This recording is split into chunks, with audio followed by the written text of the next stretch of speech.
ጤና ይስጥልን የተከበራችሁ ተመልካቾቻችን ከአማራ ሚዲያ ኮርፖሬሽን አዲስ አበባ ስቱዲዮ የዕለቱ ዜናችን ተጀምሯል። ቴዎድሮስ ኃይለ ኢየሱስ ከስቱዲዮና ከስርጭት ባለሙያዎች ጋር በመሆን የዕለቱን ዜና እመራለሁ። አብራችሁን ቆዩ። ሀገራዊ አቅምን የሚያጠናክሩ ዲጂታል የጤና ስርዓቶችን መተግበር እንደሚገባ የጤና ሚኒስቴር ገለጸ። በጤናው ዘርፍ የሚደረጉ የዲጂታል እንቅስቃሴዎችን በተቀናጀ መንገድ ለመምራት የሚረዳ ብሔራዊ ዲጂታል የጤና ስርዓት ይፋ ተደርጓል።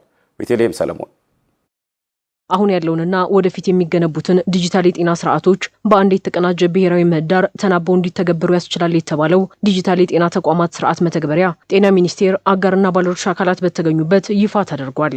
በሪፈራል የሚመጣው እንደገና እንደ አዲስ ከዚህ ፊት ሕክምና ያገኘውንም ማየት የሚቻልበትን ብቻ ሳይሆን አጠቃላይ ያ ሰው ከየትም ከመተማም ተነሳ አዲስ አበባ መጣ፣ ከአዲስ አበባ መተማ ሄደ፣ በሚንቀሳቀስባቸው ቦታዎች ሁሉ አንድ ሰው አንድ ነው የሚለውን የናሽናል አይዲን ኮንሰፕት ይሄኛውም በዛ መልኩ የምንሄድበት ነው። የዚህ አርኪቴክቸር መምጣት ለፊውቸር በተለይ ለቀጣይ ኤአይ ኢኔብል የሆኑ ቴክኖሎጂዎችን ብናመጣ አዲስ አይነት የአርኪቴክቸራል ዲዛይን ማድረግ ሳያስፈልግን ኢኮሲስተሙ ባጭሩ መቀበል የሚያስችልበትንም ሌሎች ቱሎችን ቢመጡ እርስ በርስ ተናባቢ ማድረግ የሚቻልበትንም ጭምር የሚፈጥርል ነው። እንግዲህ የግልም የመንግስትም የሆኑ ፋሲሊቲዎቻችን ከ53 ሺህ በላይ እንግዲህ ያሉበት ነው የሚሆነው። በዚህም ተጀምሮ የነበሩ አጠቃላይ የዲጂታል ቱሎቻችን ተናባቢ እንዲሆኑ ማድረግ ነው። ሌላው ደግሞ ለዲሲሽን ሜከሩም ጭምር ሪፖርት በኤአይ ኢኔብልድ የሆነ አናሊቲክ የሆነ ሪፖርትም ማውጣት የሚያስችለንን አቅም የሚፈጥርልን ነው። ባለፉት 30 ዓመታት በጤናው ዘርፍ ከሚኒስቴር መስሪያ ቤቱ ጋር በቅንጅት ከሚሰሩ ተቋማት አንዱ የሆነው ጂኤስአይ ኢትዮጵያ ዘርፉን ዲጂታላይዝድ ለማድረግ የሚደረገውን ጥረት በማገዝ የበኩሉን እየተወጣ እንደሚገኝ የጂኤስአይ ኢትዮጵያ ካንትሪ ዳይሬክተር ዶክተር ቢኒያም ፍቃዱ ተናግረዋል። የፕላትፎርም ዓላማው በተቻለ መጠን ሶሉሽኖች እርስ በርስ የሚናበቡ እንዲሆኑ ሪሶርሶችንም በተሻለ ለሚፈለገው ዓላማ እንዲውሉ በሚያግዝ መልክ ማቀናጀት ነው ዓላማው። ስለዚህ ከዚህ በኋላም የሚመጡ እያንዳንዱ የዲጂታል ሶሉሽንስ ብለን የምናስባቸው እርስ በርሳቸው ተናበው የጤና ተጠቃሚዎችን በተቻለ መጠን በደንብ ኢዝሊ መለየት በሚያስችል መልክ እንዲደራጅ ማድረግ ከቴክኒካል ጀምሮ ገንዘቡንም ከማምጣት ጀምሮ ያገዝን የቆየ ነው። እንግዲህ ወደፊት ደግሞ ወደ ተግባራ መቀየር አለበት። ይሄ እንግዲህ አሁን ባለው ሁኔታ ብሉ ፕሪንት ሆኖ ተቀምጧል። ወዴት እንደምንሄድ እናውቃለን። አሁን አቅጣጫውን መጀመሪያ ያስፈልጋል። ብሔራዊ ዲጂታል የጤና ስርዓቱ ለመጪው ትውልድን በዘላቂነት እንዲያገለግል ተደርጎ መዘጋጀቱንም ነው ሚኒስትር ዴኤታዋ የገለጹት።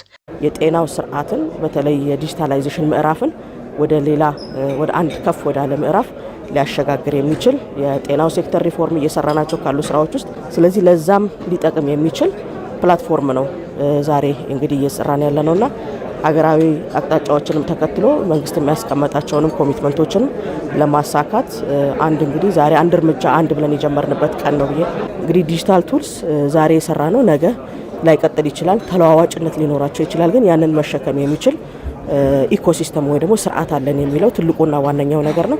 ስለዚህ እየተዘጋጀን ያለነው ለዛሬ ብቻ ሳይሆን አጠቃላይ ለፊውቸር ለቀጣይ ትውልድና ጄኔሬሽን የሚለውን ጭምር በዛ አጋጣሚ ለማንሳት ፈልጋለሁ። ብሔራዊ ዲጂታል የጤና ተቋማት ስርዓት መተግበሪያው በመላው ሀገሪቱ በአጭር ጊዜ ውስጥ እንዲተገበር ይሰራልም ተብሏል። በውጭ ጎብኚዎች ላይ ተመስርቶ የቆየውን የቱሪዝም ዘርፍ ዘላቂና ችግሮችን የሚቋቋም ለማድረግ የሀገር ውስጥ ቱሪዝምን ለማጠናከር እየተሰራ መሆኑን የቱሪዝም ሚኒስቴር አስታወቀ። አዲስ የተለዩና የተዘነጉ መዳረሻዎች መልማት የዜጎችን የጉዞ ባህል እያዳበሩ ይገኛሉ ተብሏል። አየለ መስፍን ተጨማሪውን አዘጋጅቷል። የሀገር ውስጥ ቱሪዝም የዘርፉን ገቢን ከማሳደግ በተጨማሪ ዜጎች ከሀገራቸው ታሪክ፣ ባህልና ተፈጥሮ ጋር እንዲቀራረቡና ጠንካራ ማህበራዊ ትስስር እንዲፈጥር ያደርጋል።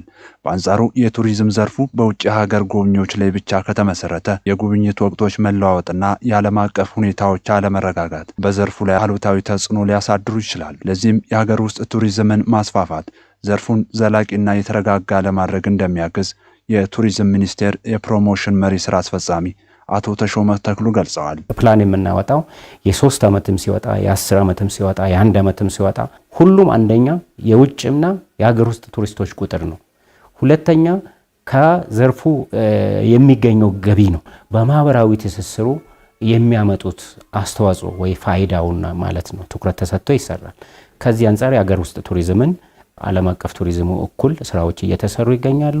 አመርቂ ውጤቶችም እየተሰሩበት ይገኛሉ። ከነዚህ ደግሞ ዋነኛ ተብሎ የሚታሰቡት አንደኛ ማህበረሰቡ አካባቢው ላይ ያሉ ተፈጥሮ የቱሪዝም ሀብቶች፣ ታሪካዊ የቱሪዝም ሀብቶች፣ ባህላዊ የቱሪዝም ሀብቶች፣ እሴቶች ሙሉ ለሙሉ አካባቢውን በደንብ እንዲቃኘውና አካባቢውን በደንብ እንዲያውቁ የማድረግ ስራ ነው። ወደ ሌላ አካባቢ ሄዶ ወደ ሌላ ክልሎች እየሄደ ወደ ሌላ አካባቢዎች እየሄደ እዛ አካባቢ ያሉትን ባህራዊ ተፈጥሮ እንዲያቸው ለማድረግ ደግሞ የግንዛቤ ማስጨበጫ ስራዎች እየተሰሩ ይገኛሉ።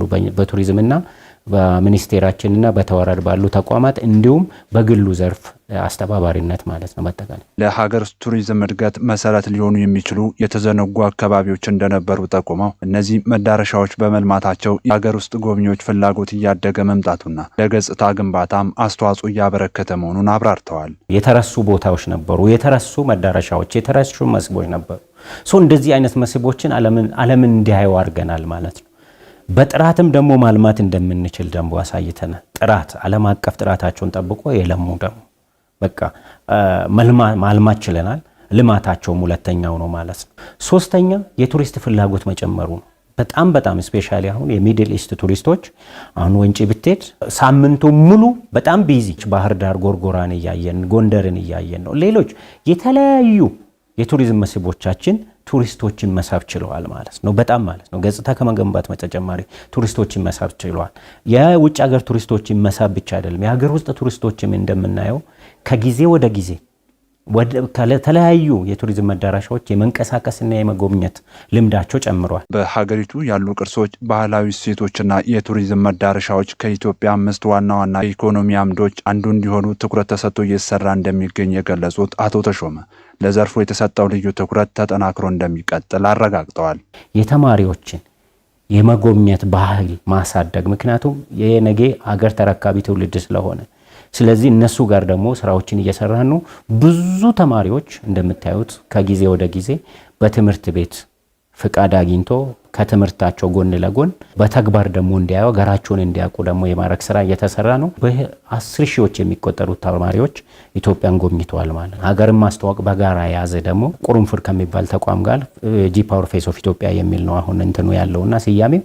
በሱ ደግሞ ትልቅ ኢትዮጵያ የቱሪስት መስህቦችን እነዚህ ቆነጃጅቶች እየሄዱ እየተቀረጹ በቀረጻው ደግሞ የተሻለ ስራ የሰሩ ለህዝብ ውድድር ቀርቦ ህዝቡ የሚመርጥበትና የበለጠ ያስተዋወቀ የሚመረጥበትና የሚሸለምበት ደግሞ ፕላትፎርም ተፈጥሯል ማለት ነው። የመዳረሻዎቹ ተደራሽነት ሲሻሻል፣ የአገልግሎት ጥራት ሲጨምርና ዜጎች የጉዞ ባህል ሲዳብር ቱሪዝም የሀገሪቱ ዘላቂ ኢኮኖሚ ምሰሶነቱን ይበልጥ እንደሚያጠናክር ተመላክቷል።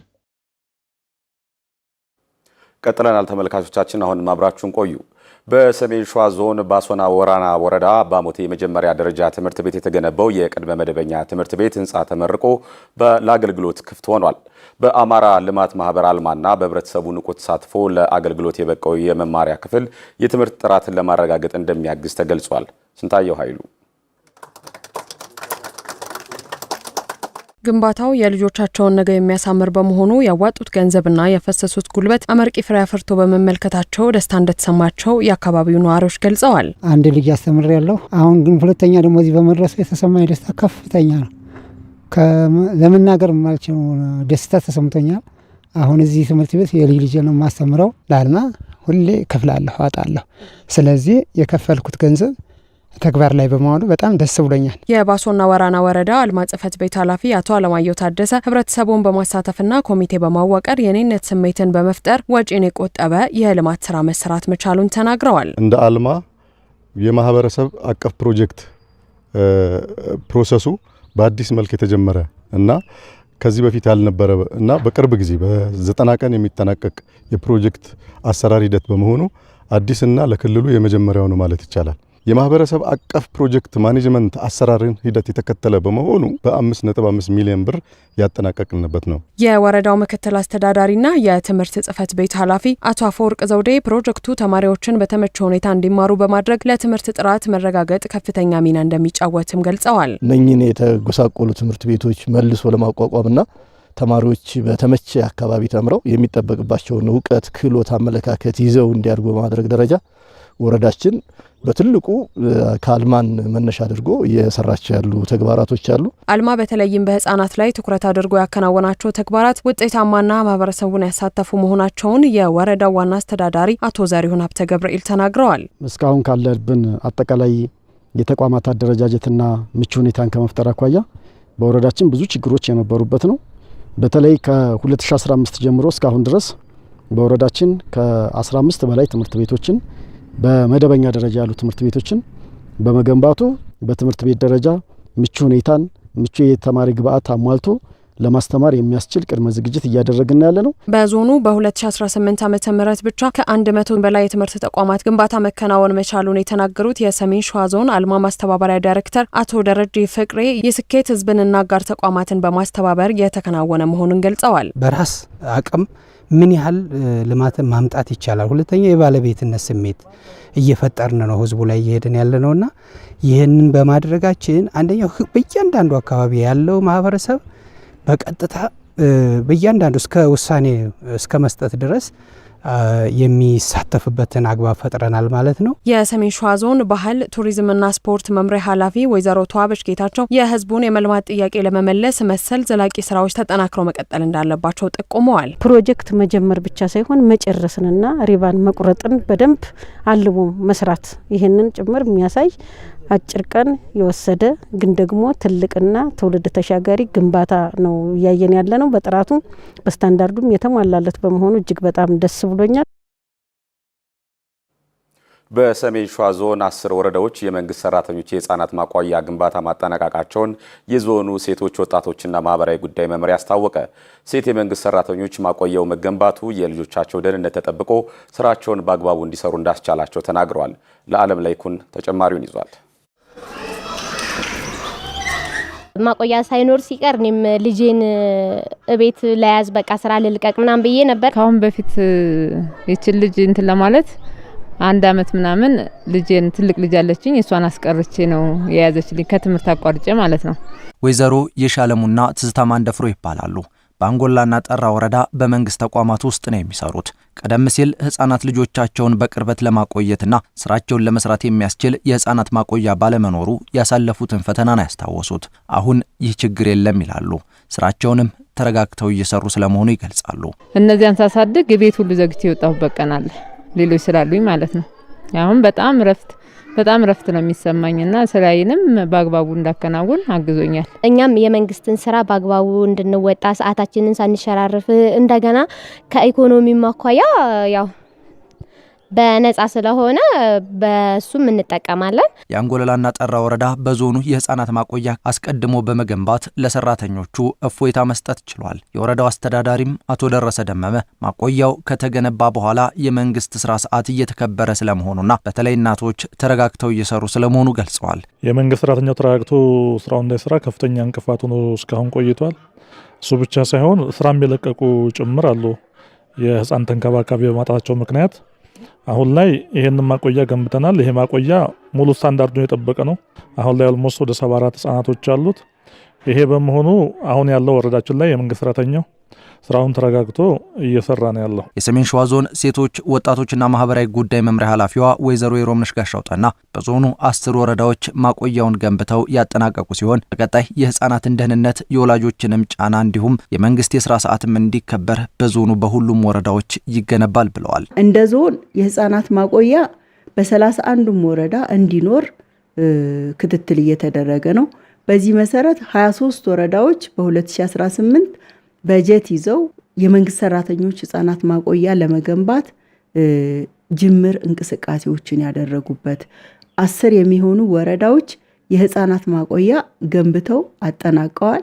ከ6 በላይ የሚሆኑ ህፃናት ማቆያዎች በየወረዳው አገልግሎት እየሰጡ ያለበት አንደኛው አንጎለላና ጠራ ነው። ደረጃውን የጠበቀ የህፃናት ማቆያ አገልግሎቱን ጀምረዋል። የህፃናት ማቆያው ጤናማ የህፃናት አስተዳደግ እንዲኖር ከማስቻል ባለፈም የኑሮ ውድነቱንም ለመቋቋም የሚያግዝ አማራጭ ስለመሆኑ ነው የተገለጸው።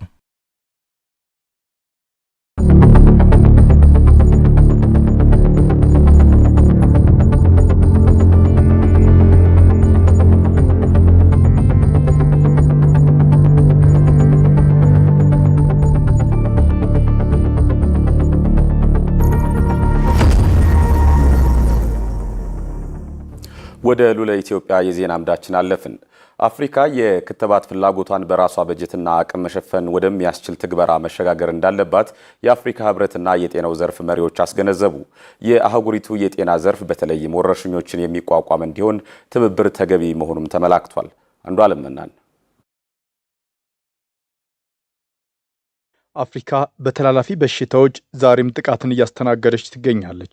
ተላላፊ በሽታዎችን ለመከላከል የክትባት አቅም ማሳደግ ላይ በአህጉር አቀፍ ደረጃ መስራት እንዳለበት የ76ኛው ዓለም ጤና ድርጅት የአፍሪካ ቀጠናዊ ኮሚቴ ስብሰባ ላይ ተነስቷል። የአዲስ አበባ የድርጊት ጥሪ በሚል በወጣው መርህ በአህጉሪቱ እንደ ወባ፣ ፖሊዮ፣ ኩፍኝና ኮሌራ ያሉ ተላላፊ በሽታዎችን ሙሉ በሙሉ ለማጥፋት የተቀናጀ አህጉራዊ ዘመቻ ለማፋጠን ስምምነት ላይ ተደርሷል። የአፍሪካ ህብረት ኮሚሽን ሊቀመንበር ማህሙድ አሊ ዩሱፍ አፍሪካ ወደ አዲስ የጤና ሪፎርም ጉዞ ላይ ናት ብለዋል። አፍሪካን ሄልዝ ሶቨሬንቲ የአፍሪካ የጤና ሉዓላዊነት የሚጀመረው ውጤታማ የሀገራት የጤና ስርዓት መዘርጋት ሲቻል ነው። የአፍሪካ ህብረት ኮሚሽን ሀገራት ይህን እንዲያደርጉ ግባቸውንም እንዲያሳኩ ለማድረግ ቁርጠኛ ነው። የአፍሪካ ህብረትና የዓለም ጤና ድርጅት ትብብራችንን በማደስ የጋራ ተሳትፎንና የተናበበ አሰራርን በመተግበር ወደ ራስ አቅም የሚደረገውን ጉዞ ለማገዝ ተስማምተናል። እነዚህና ሌሎች ትግበራዎችን በማቀናጀት ክትባት የማምረትና የማከም አቅማችን እናሳድጋለን። የአፍሪካ ኢኮኖሚ ኮሚሽን ጽህፈት ቤት ኃላፊ አቡበክር ዲያው ዘላቂ የጤና በጀትን ለማረጋገጥ ሀገራት በጤናው ዘርፍ ላይ የሚያወጡትን የመንግስት ወጪ በከፍተኛ ደረጃ እንዲያሳድጉ ጥሪ አቅርበዋል። ገንዘብ ስለመደብን ብቻ የጤና ችግሮችን እንፈታለን ማለት አይደለም። የተቀናጀ አሰራር ይጠይቃል። ችግሮቻችንን በመለየት እጥረቶቻችንን አውቀን ምን ቀድሞ ምን እንደሚከተል ማየት አለብን እና መንግስታት ቢያንስ ከ3 እስከ 7 በመቶ በጀታቸውን ለጤና እንዲመድቡ ማድረግ ግባችን ነው። ከዚህ የምንማረው ነገር ግልጽ ነው። የተነጠለ የፋይናንስ አሰራር ብቻ ችግርን አይፈታም። ጠንካራ የተቀናጀ ቅድሚያ ክፍያና ብቁ አሰራርን በመዘርጋት በውጭ መር የሚዘወረውን የጤና ስርዓት ወደ ራስ ማምጣት ይቻላል። በዚህ ጉባኤ የአፍሪካ ክትባቶች ፕሮግራሞች መካከል አንዱ የሆነው የልጃገረዶች ማህፀን በር ካንሰር መከላከያ 90 በመቶ ለማድረስ ግብ አስቀምጧል። የዓለም የጤና ድርጅት የአፍሪካ ቀጠና ዳይሬክተር ፕሮፌሰር መሐመድ ጃናቢም ይህን ያጠናክራሉ። ባለፈው ዓመት 20 በሚሆኑ አባል ሀገራት ተዘዋውሬ ስደተኞች ካምፕን፣ የጤና ተቋማትንና ተጎጂ የማህበረሰብ ክፍሎችን ጎብኝቻለሁ። የመንግስት ኃላፊዎችን አስተያየት ጭምር አድምጫለሁ። እናም አፍሪካ ነገዋ በራሷ አቅም ላይ የተመሰረተ እንዲሆን መዘጋጀቷን ተረድቻለሁ። ከነዚህ መካከል ኢቦላን የተቆጣጠርንበት መንገድ ትልቁን ትምህርት ወስደንበታል። እናም ችግሮችን ለመቆጣጠር ደግሞ ጤና ባለሙያዎች ያለ እንቅፋት ስራቸውን ማከናወን አለባቸው። እናም ለበሽታ መከላከል ትልቁ ልናቀርበው የምንችለው ሰላም ነው። ሰላም ትልቅ መሳሪያችን ነው። የዚህ ሁሉ ድምር አፍሪካ የተሻለ የጤና አገልግሎት እንድታቀርብ ማድረግ ነው። አመራር፣ ኢንቨስትመንትንና ትብብርን ደምሮ ይህንን ማድረግ ይቻላል። በመጨረሻ አጫጭር ዘገባዎችን ከመሰረት መቅጫ ተከታትለን እንመለስ።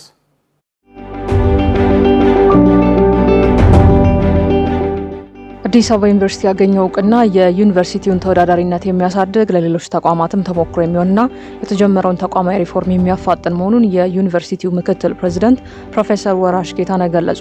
አዲስ አበባ ዩኒቨርሲቲ አስተማማኝ የፋይናንስና ሌሎች ዘርፎች አስተዳደር የፕላቲኒየም ደረጃ የብቃት ምስክር ወረቀት አግኝቷል። እውቅናውን የሰጡት የተቋማትን አሰራር በጥልቀት በመገምገም የፕላቲኒየም ደረጃ ሰርቲፊኬት የሚሰጡት ጠንካራ የድጋፍና ፋይናንስ አስተዳደር አጋር ተቋማት መሆናቸው ተጠቁሟል። እውቅናው በፋይናንስ አስተዳደር፣ በግዢ አመራር በሰው ሀብትና በምርምር ድጋፍ አስተዳደር ዘርፎች ላይ ያተኮረ ሲሆን በተለይም በአፍሪካ የካንሰር ምርምርና ሕክምና አቅምን ለማጠናከር በተከናወኑ ተግባራት ላይ የተሰጠ መሆኑ ተገልጿል።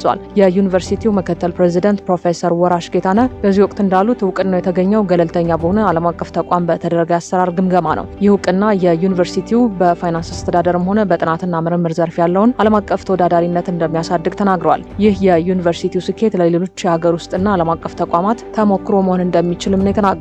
ዩኒቨርሲቲው በአሰራር ሪፎርም ላይ በመሆኑ እውቅናው ይህንን በማፋጠን በኩል ከፍተኛ አስተዋጽኦ እንዳለው ተናግረዋል።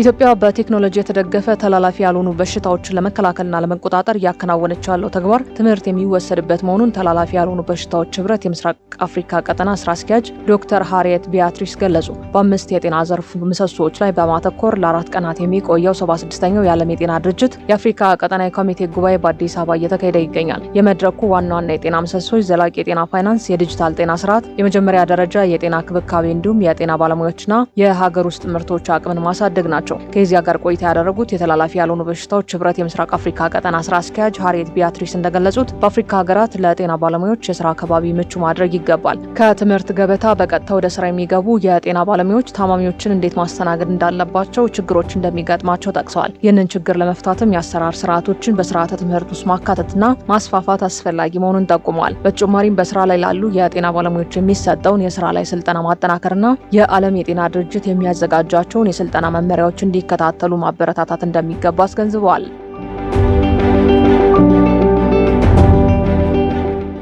በአዲስ አበባ ከተማ አስተዳደር ህብረተሰቡን በማሳተፍ በተሰራ የደንብ ማስከበር ስራ በተለያዩ ዘርፎች ውጤቶች መመዝገባቸውን ያስተዳደሩ ደንብ ማስከበር ባለስልጣን አስታወቀ። ከተማ አቀፍ የህዝብ ንቅናቄ መድረክ እየተካሄደ ሲሆን የባለስልጣኑ ዋና ስራ አስኪያጅ ሻለቃ ዘሪሁን ተፈራ በከተማዋ በህገወጥ መንገድ የሚከናወኑ ተግባራትን ለማስቆምና ህጋዊነትን ለማስፈን ደንብ የማስከበር ስራ እየተሰራ ነው።